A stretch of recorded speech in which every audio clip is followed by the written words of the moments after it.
Iran has no choice but nuclear bomb, the IRGC media says. Iran is the one that's coming out saying it's time to go nuclear. Man, let me know your thoughts in the comments. They're saying that with the way things are escalating, they need to have that leverage of being a nuclear power in order to deter the United States and Israel from potential further attacks. This coming out from Iran. Shocking a lot of people. And let me know, does this make you further support Donald Trump saying that Iran can never have a nuclear weapon? If so, drop a 47 in the comments, because we are hearing today Iran is saying we need a nuke because we need to use it or protect ourselves from Israel and the United States. Let's go ahead and take a look at more coming out on this. Iran must develop the nuclear bomb to protect peace and calm, the IRGC has said, despite a pledge to Trump, despite the fact that we have heard them say that they are not trying to obtain a nuclear weapon. They are now saying they want to have a nuke. Now, let me know your thoughts. I see people in the comments saying nuke Iran. The devastation that would unfold from the United States dropping a nuke would be insane. We would destroy the Iranian people. Yet at the same time, Shalom, shalom. First off, I'm going to give all praises, honor, and glory to Yahweh, Ba'ashem, Yahushai, Ba'ashem, HaKadosh, Yahweh being the true name of Heavenly Father, Yahweh Shai being named for His only begotten Son, who the Roy Igley calls God, and Jesus Christ. I want to give double honor to our apostles, to our elders, a great millstone, Natasha's truth and will well, and salutations to you, hopefully pushes truth and honest sincerity. This is Brother Yahweh. Could you now listen to the spirit power of Yahweh, Ba'ashem, Yahushai, another update, end times, and events. Hey, you heard it. You heard it, man. Iran is now heavily pursuing getting a nuclear weapon. So hey, this is prophetic, because the scriptures talk about how there's going to be a great war in Armageddon, which that's over there in the Middle East. All the Middle Eastern countries are at over there by the land of Israel. Okay, that's where that big war is going to take place.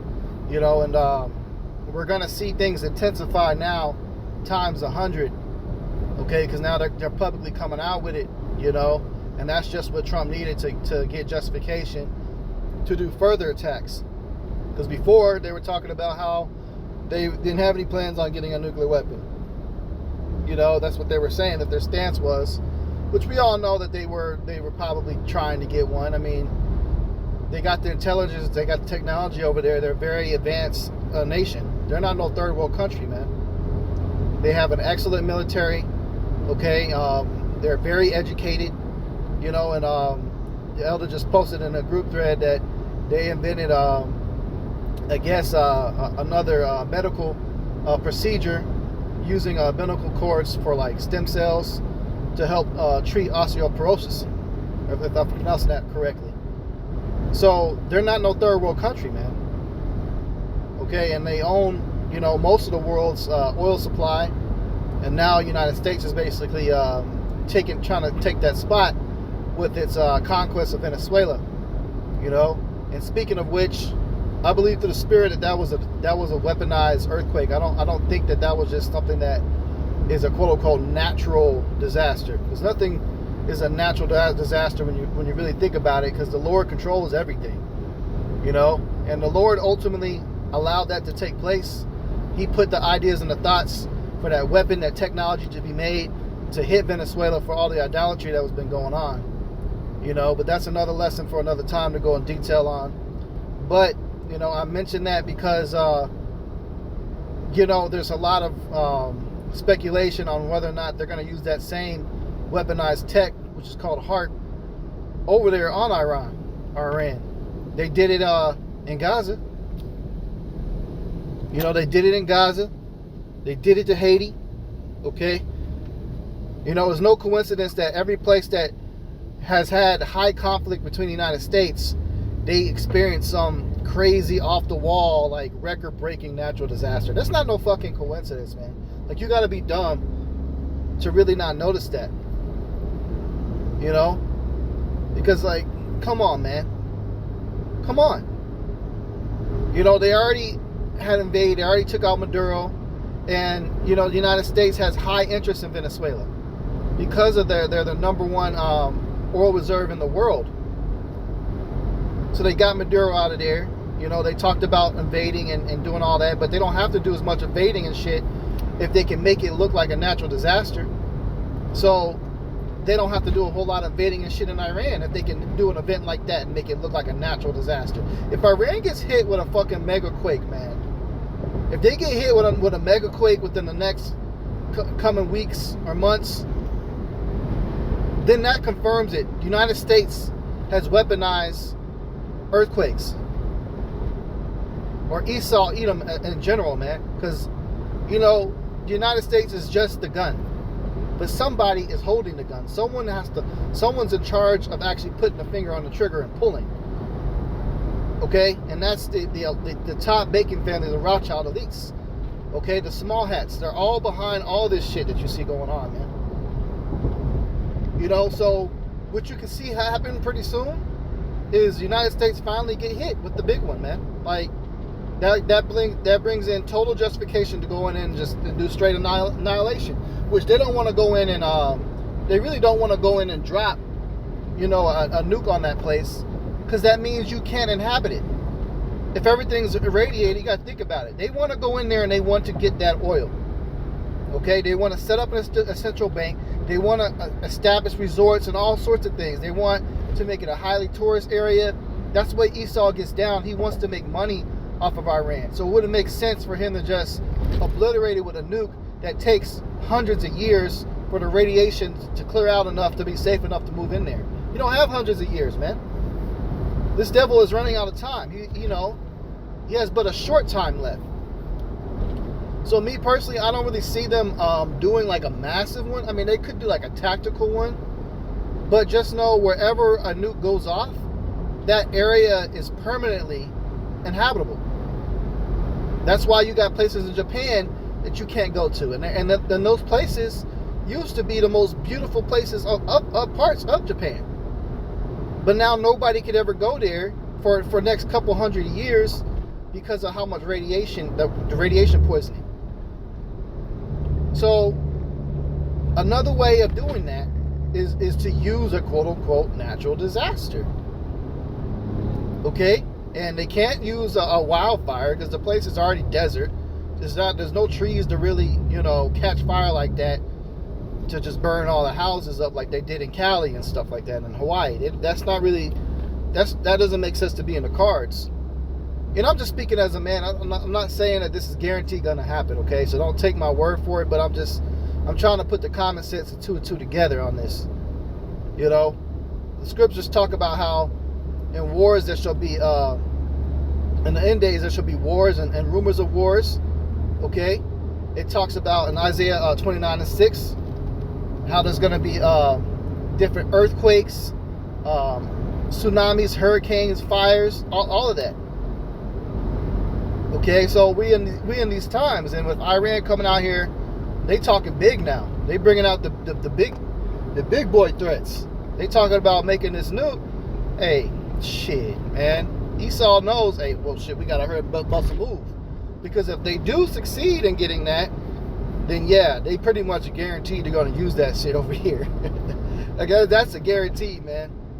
Because they got a lot of revenge to take out on the U.S. It's been doing a lot of dirt, man, and that's really going to put Esau in check if they're able to successfully get that. Then they really can't fuck with Iran. So you're about to see something massive happen. There's about to be bloodshed in the upwards of hundreds of thousands, man. You know, they're already showing you what they can do. What happened with Venezuela, man. And it could be the Lord that's used the angels to do that. But there's a lot of signs. Like I was researching heavily yesterday, HAARP, and I didn't realize the technology, how vast it is, that they can actually cause a super earthquake and weaponize and hit somewhere with it. All they have to do is position their HAARP device on the fault line. And the way they explained it is like underneath the ground, them fault lines and stuff, they're kind of similar to the strings of a guitar. Like as far as the tectonic plates, and however they describe it, whatever the name is for that stuff underneath the earth, they describe that it's able to transfer like different and pick up on certain frequencies, and it's able to be manipulated similar to strings on a guitar. So what they do at HAARP is they gather signals from up high and they shoot them down into the ground. And that causes the vibrations, and it causes a wave, a chain reaction. You know, when you're in water, you make a splash, you hit the water hard enough, and you'll see the waves go and they hit the side. You know, that's similar to how the tech works, the way they explained it. So the time of the quake, they actually had a earthquake generating machine, a device was picked up. The dude brought it out on camera that there was a ship right on that fault line at that time. So it's real suspect right now on the cause of this quake, and everybody's talking about it. You know, but ultimately it's the Heavenly Father, because yeah, Venezuela are Israelites, and they've been doing atrocities, you know, against the Bible. All the idolatry that been going on. They were actually celebrating their earthquake god in a festival at the time the quake hit. So that's no coincidence. So the Lord accomplishes everything at one time. He can use the devil to create the machine, to punish somebody else, and also bring forth justification to send in, you know, countries against each other to bring in the prophecies of World War III. So we're watching some very, very interesting times, man. Things about to get very serious, very heavy. You know? So now it's a race against the clock. It's a lot of races going on. But the two huge major races. One is World War III, in this race for Iran to become a nuclear power and to have nuclear weapons. And the other race that's going on right now deals with the MOTB, the Mark of the Beast. Okay? Because China just released their device, okay, called NEO. You got multiple United States companies that are now in competition with Musk for the brain chip. So now they're racing to get that technology pushed out and be the best at it. And at the same time, you got these countries racing to become nuclear powers and be ready to fight against the United States and the UN. So, hey, man, we in some crazy times. Hey, buckle your seatbelts. We're about to be one hell of a ride. Keep watch to these times, okay? And don't be surprised, man, if another crazy ass quake somehow hits Iran, or they might use a tactical nuke somewhere over there. Trump's been threatening it, man, but if they do that, then it's going to be uninhabitable. So it just doesn't make sense for them to do some shit like that.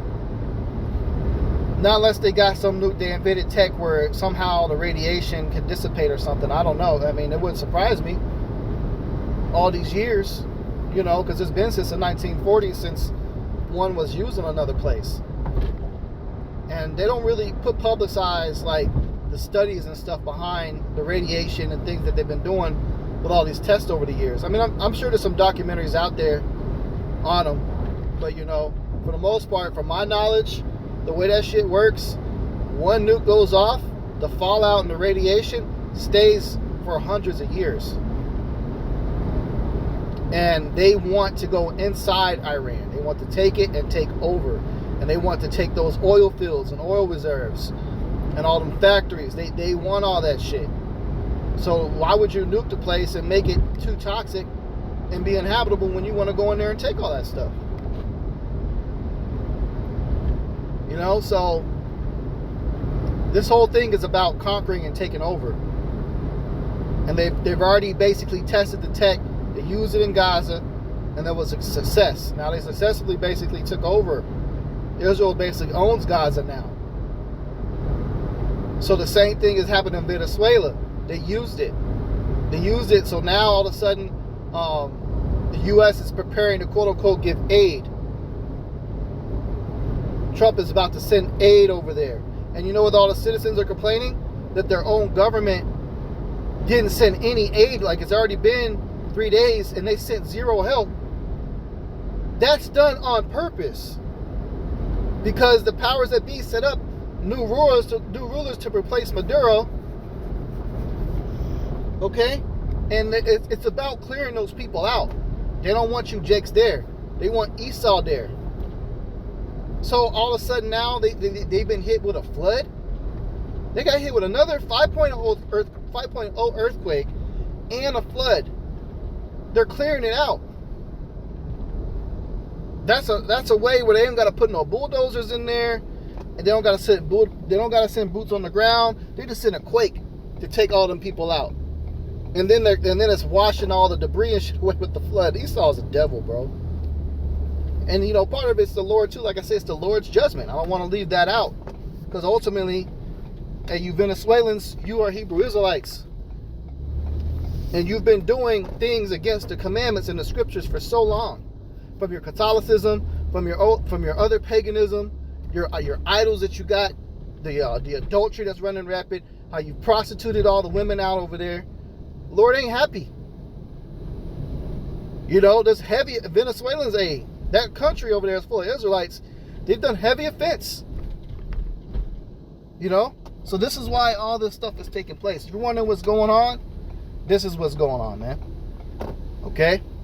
So, with that, Lord's will is in transit, was edifying. I'm going to go ahead and close out. Give all praises, honor, and glory to Yahweh, Bashim, El Shai, Bashim, Kakadash.